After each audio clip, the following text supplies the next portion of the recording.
Baik, sebelum memulai pembelajaran pada pertemuan kali ini, marilah kita berdoa menurut agama dan kepercayaan masing-masing. Berdoa di dalam hati, mulai. Selesai. Baik, untuk pembelajaran pada pertemuan kali ini, kita akan membahas materi teks diskusi. Sebelumnya, apakah kalian mengetahui apa yang dimaksud dengan teks diskusi atau dengan diskusi itu sendiri? Nah, saya yakin di benak kalian sudah ada selintas pemikiran mengenai teks diskusi. Karena diskusi sering kita ketemui dalam kehidupan sehari-hari, apalagi pada saat ini kehidupan demokratis. Banyak sekali masalah-masalah yang muncul tidak terduga. Diskusi berasal dari bahasa Latin yang artinya membeberkan masalah, perundingan, dan pembicaraan. Pada intinya, diskusi merupakan kegiatan bertukar pikir dua orang atau lebih terhadap suatu permasalahan untuk mencari kesepahaman gagasan, kesepahaman pendapat terkait masalah tersebut. Nah, itu merupakan pengertian diskusi secara langsung. Nah, sebelum ke pembahasan dari PPT yang telah saya buat, ada capaian pembelajaran yang harus siswa dan siswi tempuh sesudah mempelajari teks diskusi ini. Nah, yang pertama, siswa dan siswi dapat memahami maksud dari teks diskusi. Yang kedua, siswa dan siswi dapat mengidentifikasi perbedaan teks diskusi dengan teks yang lainnya. Yang ketiga, siswa dan siswi dapat mengidentifikasi fungsi serta ciri-ciri teks diskusi. Yang keempat, siswa dan siswi dapat menelaah unsur kebahasaan yang ada dalam teks diskusi. Dan yang terakhir, siswa dapat menelaah struktur dari teks diskusi yang telah disediakan. Nah, masuk ke pembahasan dalam PowerPoint yang telah saya buat. Yang pertama ada teks diskusi. Apa sih yang dimaksud dengan teks diskusi? Jadi teks diskusi itu sama dengan pengertian diskusi yang telah saya bahas tadi. Hanya saja teks diskusi itu berbentuk tulis, bentuk nyata tulis dari kegiatan diskusi yang telah saya jelaskan tadi. Kita lihat penjabaran yang ada dalam PowerPoint. Nah, teks diskusi merupakan teks yang berisi uraian isu atau topik permasalahan yang dilengkapi dengan argumen mendukung dan argumen menentang terhadap isi atau topik masalah yang dibahas dan diakhiri dengan penarikan kesimpulan. Nah, sudah jelas bukan bahwa teks diskusi itu teks yang berisi tentang isu atau masalah, kemudian ada argumen mendukung dan argumen menentang, kemudian ada penarikan kesimpulan dari argumen tersebut terhadap suatu permasalahan. Nah, selanjutnya ada ciri atau karakteristik yang ada dalam teks diskusi. Untuk memudahkan kalian mengenal lebih dalam mengenai teks diskusi dan dapat membedakannya yang mana sih teks diskusi dan yang mana yang bukan. Contohnya saja, teks diskusi kan hampir sama dengan teks eksposisi. Nah, untuk kalian lebih mudah membedakan keduanya, kalian harus memahami ciri dan karakteristik yang ada dalam teks diskusi. Nah, yang pertama, teks diskusi itu dibangun dengan struktur teks yang meliputi isu, argumen pro dan kontra, serta penarikan kesimpulan. Nah, maksud dari pernyataan ini, intinya teks diskusi itu terdiri dari isu, argumen pro dan kontra, dan penarikan kesimpulan. Jadi bisa kalian ingat, oh ternyata jika dalam teks terdapat isu, lalu terdapat argumen pro dan kontra, dan lalu ada kesimpulan dari argumen tersebut, nah itu berarti termasuk ke dalam teks diskusi. Nah, untuk ciri yang kedua, teks diskusi memuat informasi yang bersifat informatif dan argumentatif. Maksud dari pernyataan tersebut, pada intinya, informasi yang ada dalam teks diskusi itu mengandung gagasan, mengandung pendapat dari kedua belah pihak yang bisa dijadikan alasan yang kuat dan bukti yang nyata. Nah, contohnya, pada pencetus argumen pro menyatakan pendapatnya dengan informasi yang nyata, dengan informasi yang bisa dijadikan bukti alasan yang kuat mengapa sih si pendapat pro itu mencantumkan argumen pro terhadap masalah tersebut. Begitupun terhadap argumen yang kontra atau menentang. Nah, untuk yang ketiga, menerapkan unsur kebahasaan teks diskusi. Untuk mempelajari lebih dalam mengenai unsur kebahasaan, akan saya bahas dalam slide kelima dalam PPT ini. Nah, masuk ke pembahasan ketiga, ada fungsi sosial teks diskusi. Sudah kita ketahui, Setiap teks pasti memiliki tujuannya masing-masing, memiliki fungsinya masing-masing. Untuk apa sih teks itu dibuat? Nah, di sini ada fungsi sosial teks diskusi, yaitu untuk menyatakan isu atau masalah yang dipandang dari beberapa sudut pandang sehingga memperluas wawasan dan pengetahuan pembaca atau pendengar.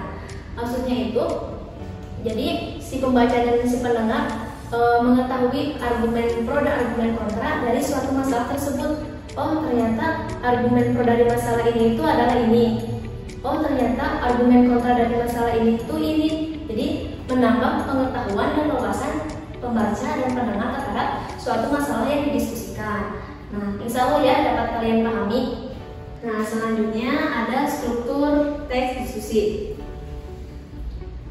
Struktur teks diskusi yang pertama itu ada isu, yang kedua ada argumen, dan yang ketiga ada kesimpulan. Yang pertama ada isu. Nah, dipastikan bahwa dalam teks diskusi itu pertama itu adalah isu atau masalah. Isu merupakan pernyataan, penjabaran topik yang kemudian akan didiskusikan. Nah, paragraf ini menyajikan pokok permasalahan dan isyarat kepada pembaca atau pendengar bahwa akan ada dua sudut pandang yang akan dipresentasikan dari masalah atau isu tersebut. Nah, itu merupakan uraian pengertian dari isu yang dimaksud dalam struktur teks diskusi. Nah, struktur teks diskusi yang kedua itu ada argumen. Argumen merupakan bentuk retorika yang berusaha untuk mempengaruhi sikap dan pendapat orang lain atau pembaca agar mereka ikut percaya dan akhirnya bertindak sesuai dengan apa yang argumentator cantumkan dalam teks diskusi tersebut. Nah, itu merupakan pengertian dari argumen yang ada dalam struktur teks diskusi. Yang terakhir ada kesimpulan. Nah, kesimpulan berada dalam paragraf terakhir teks diskusi. Kesimpulan itu merupakan bentuk rumusan terakhir pendapat dari argumen-argumen yang telah dicantumkan. Nah, dalam kesimpulan perlu diperhatikan pendapat pro dan pendapat kontra. Namun, lebih baik jika kesimpulan ditarik dengan sifat yang netral, jadi tidak mendukung pro dan tidak mendukung kontra, agar tidak menimbulkan masalah yang baru. Nah, itu merupakan ketiga struktur teks diskusi. Perlu kalian ingat ya, struktur teks diskusi itu ada tiga. Yang pertama ada isu, yang kedua ada argumen, dan yang ketiga ada kesimpulan. Insya Allah ya dapat kalian pahami mengenai struktur teks diskusi ini. Baik, masuk ke pembahasan kelima mengenai kebahasaan teks diskusi. Nah, dalam kebahasan teks diskusi itu ada tiga. Yang pertama ada konjungsi, yang kedua ada modalitas, dan yang ketiga ada kata rujukan. Akan kita bahas satu persatu. Nah, yang pertama ada konjungsi. Kalian pasti sudah mengetahui apa yang dimaksud dengan konjungsi. Nah, dipaparkan dalam PowerPoint bahwa konjungsi adalah kata penghubung yang digunakan untuk menghubungkan dua satuan bahasa yang sederajat. Maksud dari bahasa yang sederajat itu frasa dengan frasa, kata dengan kata, kalimat dengan kalimat, ataupun paragraf dengan paragraf. Nah, namun tidak semua konjungsi terdapat dalam teks diskusi. Hanya ada 4 konjungsi yang ada dalam teks diskusi. Yang pertama itu ada konjungsi perlawanan atau konjungsi pertentangan. Yang kedua ada konjungsi sebab atau kausal. Yang ketiga ada konjungsi akibat atau konsekuentif, dan yang keempat ada konjungsi penegasan. Yang pertama ada konjungsi perlawanan atau konjungsi pertentangan. Nah, konjungsi tersebut ada kata tetapi, sedang, akan, sebaiknya, namun. Yang kedua ada konjungsi sebab atau kausal.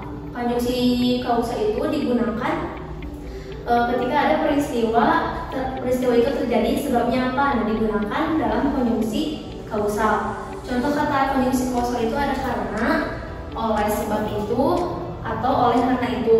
Contohnya, contoh kalimat konjungsi kausal. Rumah itu sudah tidak dipakai sebab tidak layak untuk dipakai lagi. Nah, itu merupakan contoh dari kalimat konjungsi kausal.